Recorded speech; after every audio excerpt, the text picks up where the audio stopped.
मेरी बेटी रात को सोते हुए खुद को एक कमरे में कैद कर लेती और किसी को अंदर नहीं आने देती। अजीब अजीब बातें करती और कमरे से अजीब तरह की आवाज़ें आती। एक दिन इस बात का पता लगाने के लिए मैं उसके कमरे में छुप गई।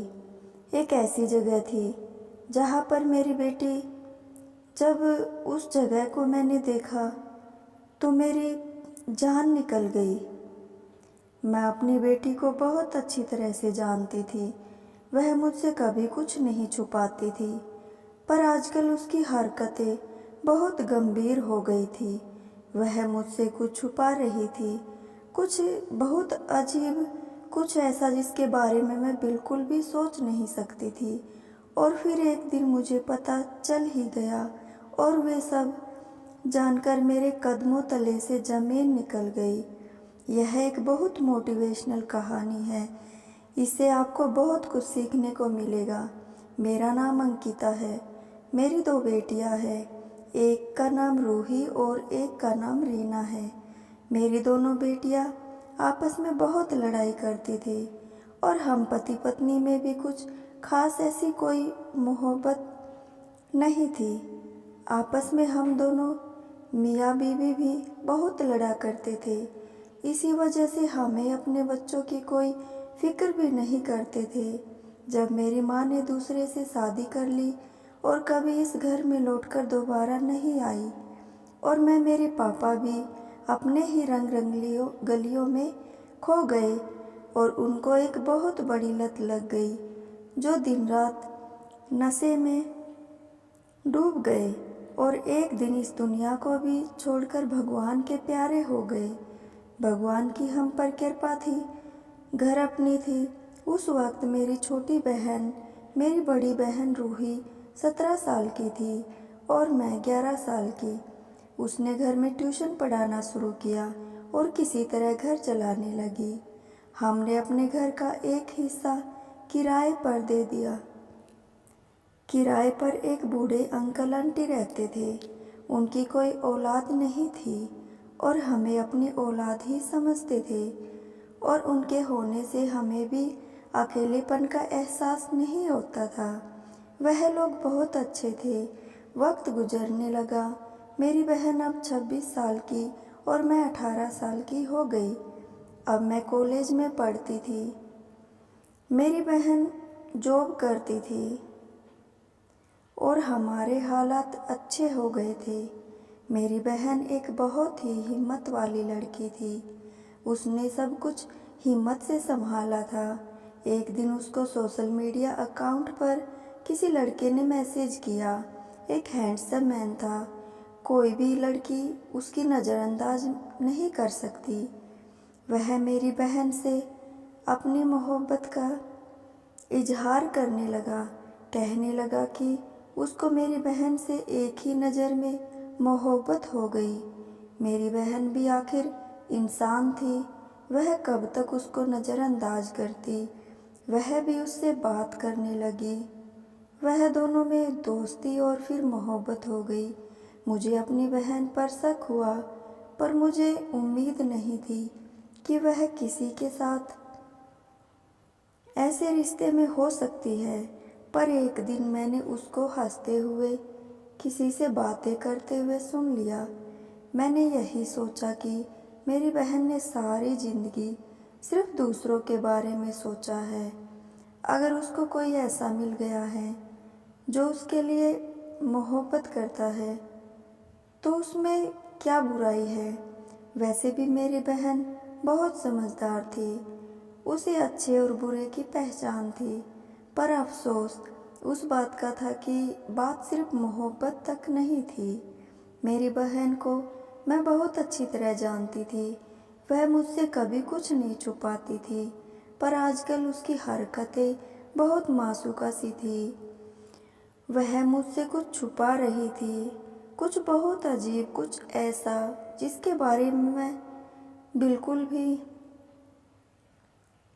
सोच भी नहीं सकती थी। वह रात को अपना फ़ोन लिए एक अकेले कमरे में चली जाती और सारी सारी रात जागती रहती। वह कमरे को अंदर से लॉक कर लेती थी।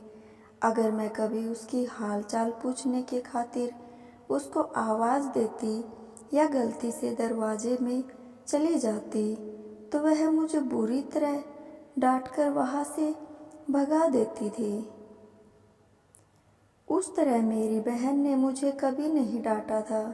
और फिर एक दिन मुझे पता चल ही गया और वह सब जानकर मेरे कदमों तले ज़मीन निकल गई, क्योंकि यह खबर मुझे मेरी बहन के मौत के बाद मिली थी। उसने अपनी कलाई काट ली थी। हम काफ़ी देर तक दरवाज़ा बजाते रहे, वह दरवाज़ा नहीं खोल रही थी। अंकल आंटी भी वहाँ आ गए। आखिरकार दरवाज़ा तोड़ना पड़ा। मेरी बहन की लाश बरामद हुई थी। वह दिन मेरी ज़िंदगी का सबसे बुरा दिन था। मैं सोच भी नहीं सकती थी कि मेरी इतनी हिम्मत वाली बहन, जिसने आज तक कभी हार नहीं मानी थी, ऐसा भी क्या हुआ कि मेरी बहादुर बहन ने खुदकुशी कर ली। आखिर क्यों? क्या उसको मौत जिंदगी से ज़्यादा आसान लगी थी? मेरे पास यह जानने का कोई रास्ता भी नहीं था, पर शायद वह बहुत परेशान थी, किसी बहुत बड़ी परेशानी में थी। मुझे अपने सवालों के जवाब नहीं मिला। मेरा दुख मेरा गुस्सा बन गया। मैं सोचने लगी कि मेरी बहन भी मुझे मेरे माँ बाप की तरह छोड़कर चली गई। मैंने कॉलेज जाना छोड़ दिया।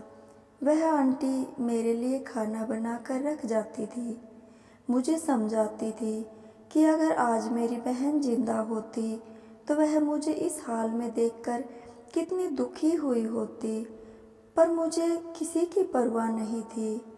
मैंने अपनी चाल ढाल बिल्कुल बदल ली थी। मैं अब हर तरह का फैशन करती थी। मेरी बहन बहुत खूबसूरत थी। मैं उसके मुकाबले में इतनी खूबसूरत नहीं थी, पर मैंने खुद को हर तरह के फैशन से इतना सजा दिया था कि अब मैं बहुत ही खूबसूरत बन गई थी। मैंने अब देर तक घर से बाहर रहना और दोस्तों के साथ घूमना फिरना शुरू कर दिया। अपने सोशल मीडिया का अकाउंट पर अपनी तस्वीर लगाया करती थी। एक दिन मुझे एक हसीन लड़के की तरफ से मैसेज आया, जिसका कहना था कि वह मुझसे दोस्ती करना चाहता था। मैंने पहले उसे थोड़ा तड़पाया। वह भी अपना लगन का पक्का था। रोज़ मुझसे बात करने की कोशिश करता था। आखिरकार दिल भी पिघल गया और मैंने उससे बातें करना शुरू कर दिया। हम दिन रात बातें करते थे। एक दिन हमने एक दूसरे से मोहब्बत का इजहार कर बैठे थे। एक दिन उसने मुझसे एक ख्वाहिश किया और कहा कि अगर मैं उससे प्यार करती हूँ तो उसकी बात मान लूँ। पर मैंने उसे जवाब में कह दिया कि यूँ फ़ोन पर दूर दूर कब तक रहेंगे। वह मुझसे मिलने मेरे घर ही आ जाए, क्योंकि वैसे भी मैं अपने घर में अकेली रहती थी और अब तो मेरी बहन भी नहीं थी मुझ पर हुक्म चलाने के लिए। मैं जो चाहती थी वह कर सकती थी। वह दूसरे शहर में रहता था, पर एक हफ्ते के अंदर ही मुझसे मिलने आ गया। हम एक दूसरे से मिलकर बहुत खुश हुए और हमने खूब सारी बातें की, साथ बैठकर खाना खाया। उसका नाम प्रेम था। ना जाने क्यों वह अचानक बेहोश हो गया और जब कुछ देर बाद होश आया तो खुद को देखकर चिल्लाने लगा। वह इतनी बुरी तरह चिल्ला रहा था। मैं फ़ौरन उस कमरे में आई जहाँ वह था और उससे पूछने लगी कि क्या हुआ, वह क्यों ऐसे चिल्ला रहा था। अरे क्या हुआ, तुम ठीक तो हो? क्या हो गया तुम्हें? मैंने तो फिक्र बंद होकर पूछा था, पर मुझे डरी हुई नज़रों से देख रहा था। मैं अचानक हंसने लगी। क्योंकि मैंने उसको बेहोशी की दवा खाने में मिलाकर दी थी और जब वह बेहोश था मैंने उसको रस्सियों से बांध दिया था, क्योंकि यह कोई और नहीं वही लड़का था जिससे मेरी बहन रीना बातें किया करती थी। मेरी बदन जाना फैशन और लड़कों से बातें करना सब मेरे प्लान का हिस्सा था, क्योंकि मैं उसको रंगे हाथों पकड़ना चाहती थी। जो उसने मेरी बहन के साथ किया था वह सब मुझे उसके फ़ोन से पता चल गया था। उसने पहले मेरी बहन को अपनी मोहब्बत के जाल में फंसा, फिर उसे भी वही ख्वाहिश किया जो मुझसे किया था। ना जाने वह कैसे उसकी बातों में आ गई और वह काम करने को मान गई, जिसके बाद उसकी इज्जत उस आदमी के कदमों तले आ गई थी। उसने मेरी बहन की वीडियो कॉल की स्क्रीन रिकॉर्डिंग कर ली थी और वह उसको ब्लैकमेल कर रहा था, पैसों के लिए नहीं बल्कि मेरी बहन से हर रात वही काम करवाया करता था जो उसने उसे अपने लिए करने को कहा था। उसकी एक गंदी पिक्चरों की वेबसाइट थी जिस पर यह ऑनलाइन ऐसी गंदी हरकतों का ऑडियो वीडियो वेबसाइट पर डालकर लाखों कमाता था।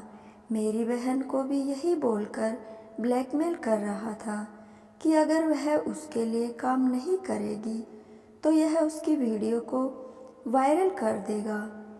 मेरी मासूम बहन बदनामी के डर से दलदल में ही धंसती चली गई। वह रात रात भर अकेले कमरे में बैठकर काम किया करती थी। एक दिन मेरी बहन को इस बुराई का एहसास हुआ और शर्मिंदगी में आकर उसने अपनी जान दे दी, क्योंकि यह शक्ल व सूरत का अच्छा था इसलिए लड़कियों को आसानी से अपने जाल में फंसा लेता था। अब यह खुद की बुरी तरह फंस गया था। मुझे इससे अपनी बहन की मौत और उसकी रुसवाई का बदला लेना था और मैं रहम करने के मूड में बिल्कुल भी नहीं थी। मैं उसके रूबरू बैठी और कहा कि मैंने तुम्हें जहर दिया है, ऐसा हर जिसके बाद तुम 3 से 5 दिन मेहमान हो। कोई डॉक्टर कोई दवाई नहीं बचा सकती सिवाय उसके। मेरे हाथ में एक इंजेक्शन था। वह बुरी तरह घबरा गया, मिन्नतें करने लगा कि मैं उसे बचा लूँ। ठीक है, मैं तुम्हें इंजेक्शन देती हूँ, उससे तुम्हारी जान बच जाएगी, पर उससे पहले तुम्हें अपनी व्यावसायिक और अपने मोबाइल में मौजूद सब लड़कियों की वीडियो को डिलीट करना होगा। उसका फ़ोन मेरे हाथ में था। मुझे सिर्फ थोड़े पासवर्ड की ज़रूरत थी। वह मौत के डर से फ़ौरन सब बताने लगा। मैंने सबसे पहले वेबसाइट ख़त्म की, फिर लड़कियों की वीडियोस में हैरान थी कि उसने कितनी सारी लड़कियों को बेवकूफ़ बनाया था और यह उनकी इज्जतों के साथ खेल रहा था। जब सारी आईडी मुझे मालूम हो गई तो मैंने उसका फ़ोन तोड़ दिया। जैसे कि मेरा वादा था, मैंने उसको वादा दवाई वाला इंजेक्शन लगा दिया। अब उसकी जान में जान आई। मैं पुलिस को कॉल कर चुकी थी। वह लोग आ रहे थे। जब मैं अचानक हंसी तो उसके चेहरे का रंग अचानक उड़ गया। क्योंकि हंस रहे हो, वह नफरत से बोला था। यह सोचकर हंस रही हूँ कि इतनी सारी लड़कियों को बेवकूफ़ बनाने वाला खुद इतना बड़ा बेवकूफ़ हो सकता है। वे चौंका और पूछने लगा कि क्या मतलब? मैंने तुम्हें कोई जहर नहीं दिया था, वह सिर्फ बेहोशी की दवाई थी। मैं जिस इंजेक्शन को तुमने अपनी दवा समझकर उसको लेने के लिए अपना सब कुछ ख़त्म कर दिया, असल जहर तो वैस था HIV का जहर। अब तुम एक मरीज हो जो तड़प तड़प कर मरेगा। मेरा इतना कहना था कि उसके कदमों तले से ज़मीन निकल गई। वह रोने लगा। उसकी बेबसी देखकर मुझे बहुत सुकून मिल रहा था। ऐसे ही उसने ना जाने कितनी लड़कियों की बेबसी के साथ खेल खेला होगा, पर हर जालिम का अंत ज़रूर होता है और उसके खिलाफ मजलूम ही खड़ा होता है। उसको पुलिस पकड़ कर ले गई। उस दिन मैं अपनी बहन की कब्र पर गई और उसको बताया कि मैंने उसके मुजरिम से बदला ले लिया है, पर मेरी उन सभी लड़कियों से गुजारिश है कि ऐसे किसी फेक आईडी या लड़कों से बचकर रहे कि यह आपको सिर्फ मौत और बदनामी तक का सफ़र तय करवा सकते हैं। भगवान मेरी बहन की आत्मा को शांति दे और आप लोग भी अपने व्यवसाय को, अपने आईडी को हमेशा ओपनली किसी को ना बताएं, उसके बारे में बगैर जाने उसके इतने करीब ना जाए। हो सकता है वह आपको किस मकसद के लिए इस्तेमाल कर सकता हो।